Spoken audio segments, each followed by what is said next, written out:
அன்பே சிவம் மனமே குரு என்றுணர்த்திய குருவே போற்றி. எனக்குள் இறைவனை உணர வைத்த குருவே போற்றி.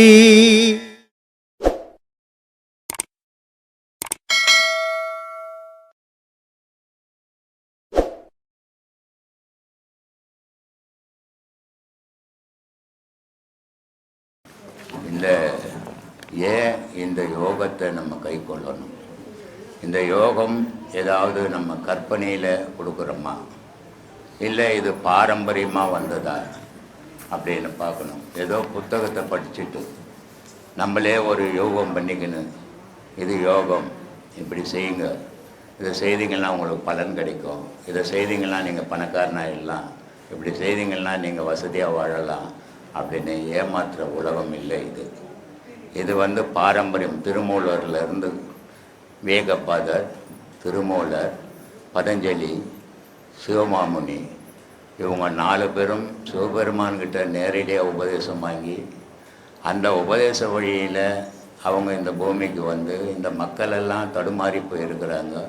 இந்த மக்களுக்கெல்லாம் ஒரு தைரியம் வேணும். வாழ்க்கைக்கு தைரியமாக வாழ்ந்தால் தான் அவங்க நல்லா வாழ முடியும், நிம்மதியாக இருக்க முடியுன்றதுக்காக நமக்கெல்லாம் இதை கொடுக்கணுன்றதுக்கு இந்த பூமிக்கு இறங்கி சிவமாமுனியும் பதஞ்சலியும் திருமூலரும் தமிழ்நாட்டிலையும், வேகப்பாதரும் பதஞ்சலியும் வடநாட்டிலையும் இந்த கலையை பரப்புனாங்க. இது பாரம்பரியமாக வந்த கலை. இது ஏதோ நம்மளே ஒரு கற்பனை பண்ணிக்கின்னு நான் படிச்சுட்டேன், நான் இந்த கலையை கொடுக்குறேன்னு ஏமாத்துகிற விஷயமெல்லாம் இங்கே கிடையாது. ஆனால் இது கொஞ்சம் கடினமாக தான் இருக்கும். இந்த கடினத்தை பார்க்கக்கூடாது. நம்ம வாழ்க்கையில் வாழணுன்னாவே 10 ரூபாய் சம்பாதிக்கிறதுக்கு எவ்வளோ கடினம், கஷ்டப்படுறோம். ஆனால் கடவுளை அடையிறது உலகத்தில் இருக்கிறதுலே கஷ்டமாக கடவுளை அடையிறது, கடவுளுடைய பாதையில் போகுது. அதுவும் காலங்கள் இப்போ கடந்து போச்சு. இந்த காலங்களில் வாழ்க்கையை நடத்துறது பெரிய கஷ்டம். அப்படி வாழ்க்கையில் போராடி வாழற மனிதர்களால் இதில் பயணம் பண்ண முடியாமல் தடைப்படுது. ஆனால் இந்த தடைகளை உடைச்சி வெற்றி அடையணும் இந்த ஞான பாதையில். அப்போ தான் நம்மளுடைய வாழ்க்கை முடிவடையும். வாழ்க்கையில் எத்தனையோ முறை பிறந்தோம், எத்தனையோ முறை செத்தோம். நான் செத்தா பிறக்கிறது இல்லைன்னா கடவுளே இங்கே தேவையில்லை. நான் தான் பிறக்க போகிறதே இல்லை, அப்புறம் எதுக்கு கடவுள்? ஆனால் ஒவ்வொரு முறையும் நான் செய்த பாவ புண்ணியத்துக்கு ஏற்ற மாதிரி பிறந்துக்கினே இருக்கிறேன், செத்துக்கினே இருக்கிறேன். என்னுடைய மரணத்துக்கு ஒரு முடிவே இல்லாமல் போயின்னு இருக்குது. இதுக்கு ஒரு முடிவு வரணும் அப்படின்னா இந்த முடிவு எங்கே கிடைக்கும்? பூமியில் கிடைக்குமா, ஆகாயத்தில் கிடைக்குமா அப்படின்னு பார்த்தோம்னா நம்மளுடைய வாழ்க்கையினுடைய முடிவு ஆகாயத்தில் தான் முடிக்க முடியும். அப்போ ஆகாயத்துக்கு போகிறதுக்கு நமக்கு வழி வேணும், அந்த வழி தெரியணும். அந்த வழியை சொல்லி கொடுத்ததான் இந்த மகான்கள் 10,000 விளக்கங்கள் நமக்கு கொடுத்து நம்மெல்லாம் அந்த இறைவனை அடையணுன்றதுக்காக எத்தனையோ யோக முறைகளை கற்றுக் கொடுத்துருக்காங்க. அதையெல்லாம் கடைப்பிடித்து நம்ம சீரான முறையில் அதை போய் அடைஞ்சோம்னா நம்ம வாழ்க்கை பிறப்பு தவிர்த்துக்கெல்லாம் நம்ம வாழ்க்கை இறைவனோட கலந்துடலாம். அதுக்காக தான் இந்த இவ்வளோ 40 வருஷமாக இந்த மக்கள்லாம் தெளிவடையணும். இந்த மக்கள் கடவுள் எதுன்னு தெரியாமல் தடுமாறி போயிருக்கிறான். கடவுளே மனிதன் தான், மனிதன் இல்லைன்னா கடவுள்னே ஒன்று இல்லை. அப்படிப்பட்ட மனித வாழ்வு, இவன் அற்புதமான மனித வாழ்வை இவன் எனக்கு அறியாமையால் அதை தவற விட்டுறான். அந்த அறியாமையை போக்கி தனக்குள்ளவே கடவுள் இருக்கிறான், தானே தேடி எடுக்கணும் அப்படின்ற விளக்கங்கள்லாம் கொடுத்து அதுக்கு உபதேசங்களை கொடுத்து இன்றைக்கி இந்த அளவுக்கு உலகம் ஃபுல்லாக பரவி இருக்குது. பல நாடுகளில் சொல்கிறாங்க, தற்கொலை பண்ணிக்க போனவங்களாம் நாங்கள் இன்றைக்கி நல்லா வாழறோன்னா அதுக்கு உங்கள் பேச்சு தான் சாமி அப்படின்னு. இது ஒரு சின்ன சந்தோஷம் மனசுக்கு. இதே மாதிரி ஒருத்தர் 2 பேர் மட்டும் சொன்னால் போதாது. உலக மக்கள் அனைவருமே சந்தோஷமாகவும் அமைதியாகவும் வாழணும். அதுக்காக தான் பேசுகிறேன். எனக்கு ஜாதி, மதம், குலம், கோத்திரம், மொழி, நாடு கிடையாது. எல்லாரும் மனிதர்கள். உலகத்தில் இறைவன் படைப்பு ஏதோ இந்தியாவில் மட்டும் கடவுள் மனிதரை படைத்தான், மற்ற நாட்டில் மற்ற கடவுள் படைத்தார் அப்படின்னா ஒவ்வொருத்தரும் ஒவ்வொரு விதமான சிலைகளை செய்கிற மாதிரி மனிதரை செய்திருப்பான்.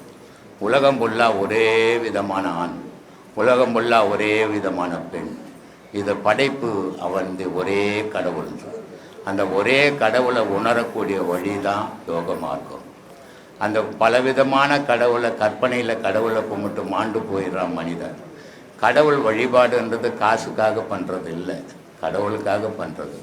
அந்த கடவுளுக்காக பண்ணுறத மனப்பூர்வமாக மன அமைதியோடவும் முழு மனசோட வழிபாடு நடத்தினால்தான் அதை போய் அடைய முடியும். எதுவோ நண்பர்களை பார்த்து வணக்கம் சொல்கிற மாதிரி கடவுளை பார்த்து வணக்கம் சொல்லக்கூடாது. அன்னாடம் உனக்குள்ளே இருக்கிற உயிரை நீ அர்ச்சனை பண்ணிக்க கற்றுக்கணும். அந்த அர்ச்சனை பண்ண கற்றுக் கொடுக்குற இடம்தான் பிரம்மசூத்திர குழு. அப்படிப்பட்ட கலைகளை கற்றுக்குன்னு நீங்கள் இது உங்களோட போகணும், உங்கள் சந்ததிக்கும் சொல்லி கொடுக்கும்போது அவங்களும் அமைதியோடு வாழ்வாங்க. அதுக்காக தான் இவ்வளோ பேசுகிறோம். இதை கேட்குற மக்கள் அனைவருமே அதை உணரணும். உணர்ந்து அதில் பயணம் பண்ணிங்கன்னா உங்களுக்கு அதனுடைய பலன் உண்டு. இறைவன் யாரையும் வெறுத்ததில்லை, யாரையும் உறவாக கொண்டதும் இல்லை. எல்லோருக்கும் சமமானவன் தான் இறைவன். இறைவன்ற ஒரு தந்தை மாதிரி, இறைவன்ற ஒரு தாய் மாதிரி, இறைவன்ற ஒரு நண்பன் மாதிரி, இறைவன்ற ஒரு குழந்தை மாதிரி.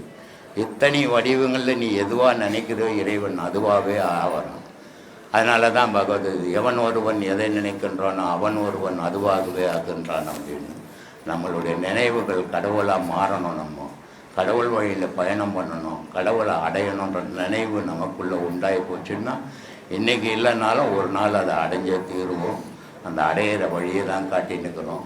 அந்த அடையத்துக்கு தான் உபதேசங்கள் ஏணி படிகள் மாதிரி. அதை ஏறி போய் அதை அடையணும். நீங்கள் அடைஞ்சிங்கன்னா உங்கள் வாழ்க்கைக்கும் ஒரு முடிவு வரும். அது மாதிரி ஒவ்வொரு மக்களும் உலகத்தில் இருக்கிற மக்கள் என்ன சில கேள்விகள் கேட்டாங்க. எல்லா மதங்களும் அதிகமாகின்னு இருக்குது, இந்து மதம் மட்டும் குறைஞ்சிக்கின்னு இருக்குது, இதுக்கு என்ன காரணம் அப்படின்ட்டு. அப்போ நான் சொன்னேன், எல்லா மதங்களும் கடவுள் தெரியாத தடுமாறின்னு கிடக்குது. ஆனால் இந்து மதத்தில் கடவுளை அடையிறதுக்கு வழி வச்சுக்குது. கடவுளை அடையும் போது அவனுக்கு முக்தி மோட்சம் கிடைக்கிது, பிறப்பை தவிர்க்கிறான். அதனால் இந்து மதத்தில் மக்கள் குறையிறான். மற்ற மதத்தில் கடவுள் தெரியாத தடுமாறும் போது அவனுக்கு முக்தி மோட்சம் இல்லை, பிறப்பே உண்டாகினுக்குது, அதனால் அதிகமாகறான்ட்டு. அப்படிப்பட்ட இறைவன் அடைய வழிகாட்டின மதம் இந்த அற்புதமான இந்து மதம். அந்த இந்து மதத்தில் இருந்து சரியான வழியை பின்பற்றி போனீங்கன்னா எல்லோரும் இறைவன் அடைய முடியும். யாருக்கும் பகைவன் கிடையாது. இறைவன் அத்தனை பேரையும் கை கொடுத்து தூக்குவான். ஆனால் நம்மளுடைய நம்பிக்கை முழுமையாக இருக்கணும் இறைவனை நோக்கி. அதுதான் ரொம்ப முக்கியம். அதுக்காக தான் இவ்வளோ பேசுகிறேன். இதை கேட்டு நீங்கள் எல்லாரும் அதை அடைவீங்கன்னு நம்புகிறேன். நன்றி, வணக்கம். மனிதனோட காலம் 120 வருஷம் சொல்கிறாங்க. அப்போ அந்த 120 வருஷத்தை கடந்தும் வாழ முடியுமா? 120 வயசே இல்லையா? அதாவது மகான்கள் அந்த பராசர் அந்த ஜோதிடர் எப்படி சொல்கிறாங்க, அந்த 9 கிரகம் அந்த கணக்கு இருக்குது. அதில் 120 வருஷம் வரும். அந்த 120 வருஷம் வகுப்பட்டது. ஆனால் இப்போ நீங்கள் கூகுள் 122 வருஷம் கூட வாழ்ந்தவங்க இருக்கிறாங்க, 140 125 கூட வாழ்ந்தவங்க. அது எப்படி வாழ முடியுமா? இல்லை அவங்க கணக்கு தப்பாக இருக்கும்? சரி, ஜோசியக்காரன் சொன்ன மாதிரி யாராவது வாழ்ந்துக்கிறாங்களா? ஃபஸ்ட்டு வாழ்ந்தது கிடையாது. அதுக்கு தான் வாழ்ந்ததே கிடையாது. அப்போனா என்ன அர்த்தம்? சரி, அப்போனா என்ன அர்த்தம்? ஜோசியம் என்றது எங்கே யூஸ் பண்ணோம்? ஒரு நெருப்புக்குது, ஒரு வீட்டையே இருக்கலாம், ஒரு வீட்டுக்கு வெளிச்சம் தரக்கூடிய ஒரு விளக்காவும் அந்த நெருப்பை மாற்றலாம். புரியுதா நான் சொல்கிறது? நெருப்பு மாதிரி வீட்டுக்கு வெளிச்சத்தை கொடுக்கக்கூடிய ஒரு பொருளாக தேவையான அளவு அந்த ஜோசியத்தை பயன்படுத்திக்கலாம். உனக்கு நேரங்காலம் தெரியாது, எப்போ எதை பண்ணுன்னு தெரியாது. ஒவ்வொரு ஜோசியம் பார்த்துக்க வேண்டாம். நம்பிக்கை இருந்தால், எல்லாரையும் சொல்கிறது இல்லை, நம்பிக்கை இருந்தால் சாமி இந்த காரியத்தை எப்போ தொடங்கலாம் கேட்டு தொடங்கினா அதோட அதை விட்டுடணும். வாழ்நாளெல்லாம் நிழல் மாதிரி ஜோசியத்தை கையில் வச்சுன்னு தெரிஞ்சிருந்தா விமோச்சனமே இல்லாமல் காலி ஆகிடுவோம். ஜோசியம்ன்றது வழி துணைக்கு வச்சுக்கலாம், வாழ்க்கை துணையாக மாற்றிடக்கூடாது. அதாவது நான் ஆரம்பத்தில் நம்பிட்டு இருந்தேன். இப்போ என்னென்னா ஜோதிடத்தை நம்புறதை விட்டுட்டேன். அதாவது ஜோதிடத்தை என்ன கொடுத்து உண்மைதான், ஆனால் அதை நம்புறதை விட்டால் தான் இந்த பாதைக்கு வர முடியும் அப்படின்ற மாதிரி. அதே வாழ்க்கையில் சில விஷயங்கள் எதிரொலிச்சிக்கினே இருக்கும். நீ ஆரம்பத்தில் இப்போ சொன்ன பற்றியா ஃபஸ்ட்டு, சாமி என்னால் கஷ்டப்படும் போது ஜோசியத்தெல்லாம் தேடி ஓடணுன்னு, அதோட பாதிப்பு ஒன்றும் விட்டு போகலை. அதனால தான் எங்கே சுற்றினாலும் அங்கே நிற்கிறேன். நல்லா பாடம் பண்ணி ஜோசியத்தை நம்பாது. புரியுதா? அதை தாண்டினா வேற ஒரு வாழ்க்கை இருக்குது. இறைவனை மீறி ஒரு சக்தி இல்லை, அதை நம்பினா எந்த ஜோசியமும் வேலை செய்யாது. புரியுதா? இப்போ ஞான பாதைக்கு இந்த ஞான பாதைக்கு வர்றதுக்கு முன்னாடி பக்தியில் இருந்திருக்க அவசியம் வேணுமா அப்படின்னு. கண்டிப்பா கண்டிப்பா சாமி. பக்தின்னு ஒன்று இல்லைன்னா மனுஷன் முதல்ல முரடன் ஆயிடுவான், முட்டாள் ஆயிடுவான், கடைசியில் ஒன்றுமே இல்லாத போயிடுவான். ஒரு பக்தன் தனக்கு மேலே ஒரு சக்தி இருக்குதுப்பா, அந்த சக்தி இந்த முருகன் கோயிலில் முருகன் ஆகுது, சிவன் கோயிலில் சிவன் ஆகுது, பெருமாள் கோயிலில் பெருமாள் ஆகுது, அம்மன் கோயிலில் அம்மன் ஆகுது. இதெல்லாம் பெருந்தெய்வம்பா, இதெல்லாம் வேணப்பா. எங்கள் ஊரில் ஐயனார் ஆகுது, எங்கள் ஊரில் குலதெய்வம் ஆகுது. எந்த சக்தி? என்னை காப்பாற்றக்கூடிய சக்தி ஏதோ ஒரு வடிவத்தில் இருக்குதுப்பான்னு நம்பினா அங்கே பக்தி வரும். புரியுதா? இந்த பக்தி என்ன பண்ணோம்? அடிப்படை இந்த கட்டுமானம். இப்போ பாடம் பண்ணுறோம், இங்கே என்ன சொல்கிறோம்? குலதெய்வத்தை கும்பிட சொல்கிறது இல்லை, அதை கும்பிடு இதை கும்பிடு எதையும் சொல்கிறது இல்லை. இங்கே கும்பிடக்கூடியது ஒன்றே ஒன்று, குருநாதரை கும்பிடுப்பான்றோம். அப்போ நம்ம இங்கே எதை வளர்க்குறோம்? குரு பக்தியை வளர்க்குறோம். குரு பக்தி வளர்ந்தா என்ன ஆகும்? நீ அந்த கலையை சீரியஸாக செய்வ, திறம்பட செய்வ, குருநாதரோட ஆசீர்வாதம் உனக்கு கிடைக்கும். குரு பக்தி இல்லைன்னா என்ன ஆகும்? குருவே இல்லைன்னு சொல்ற ஒரு நாள். ஏன்னா குரு மேல பக்தி இல்லாத ஒருத்தன் 1000 பாடம் பண்ணாலும், எந்த பாடம் பண்ணாலும், குரு ஆசி இல்லா ஒருவன் வாசி பயகிடினும் ஊர் போய் சேர. எந்த ஊர் போய் சேர மாட்டான்? வாசியே பண்ணாலும் வாசிக்கு சொந்தக்காரன் ஒரு ஊர்ல இருக்கிறான். வாசிக்கு சொந்தக்காரன் யார் சாமி? சிவன். வாசியை திருப்பி போட்டான்னா வரும் சிவசிவான்னு வரும். அப்போ வாசிக்கு சொந்தக்காரன் யாரு? சிவன் தான் வாசிக்கு சொந்தக்காரன். குருவோட ஆசி இல்லாத ஒருத்தன் வாசி பழகணும், சிவன் என்ன பண்ணுவான்? எட்டி உதைப்பான். யாரை ஒச்ச மாதிரி? யமனை ஒச்ச மாதிரி. குருவோட ஆசி இருந்தா யாருக்கு ஆசி வரும்? குரு பக்தி இருந்தா குருவோட ஆசி வரும். குருவோட ஆசி வந்தா எட்டி உதைக்கக்கூடிய சிவன் இப்போ அள்ளி அணைச்சிப்பான், மார்க்கண்டேயன் அணைச்சா மாதிரி. புரியுதா? வெறும் வாசின்னா ஏதோ பாடம் இல்லை, குரு பக்தி தான் நாளைக்கு வாசியாம ஆக போகுது. அந்த வாசி தான் நாளைக்கு சிவமத்தை காட்ட போகுது. அப்போ எது ஒன்று அடிப்படை? இவ்வளோ பெரிய பில்டிங் எங்கே நிற்குது? அடிப்படை கட்டுமானத்தில் இது நிற்குது. அது அடிப்படை கட்டுமானம் எது? பக்தி. அந்த பக்தின்னு இல்லைன்னா யோகம் வராது, யோகம்னு வரலன்னா ஞானம் வராது, ஞானம் வரலன்னா சிவனும் வரமாட்டான். யார் வருவா? ஏமன் தான் வரணும் வீட்டுக்கு. அவன் தான் அப்பப்போ வந்து போவான். இப்படி ஒரு பொழப்ப பேசாமல் செத்தே போயிடலாம் போல இதை அப்படின்னு சொல்லக்கூடிய நிலை வாழ்க்கையில ஏற்படும். யாருக்கு? குரு பக்தி இல்லாத ஒருத்தன். இப்போ நாமளே கண்ணுக்கு எதிராக பார்க்குறோம், குருவே இல்லைன்னு சொல்லக்கூடியவங்களாம் வாழ்ந்துனுக்கிறான். காரணம் என்ன? அவனுக்கு எங்கே தைரியம் வந்தது? குரு மேலே பக்தி இல்லை. காரணம் என்ன? குரு பக்தியை வளர்க்கலை.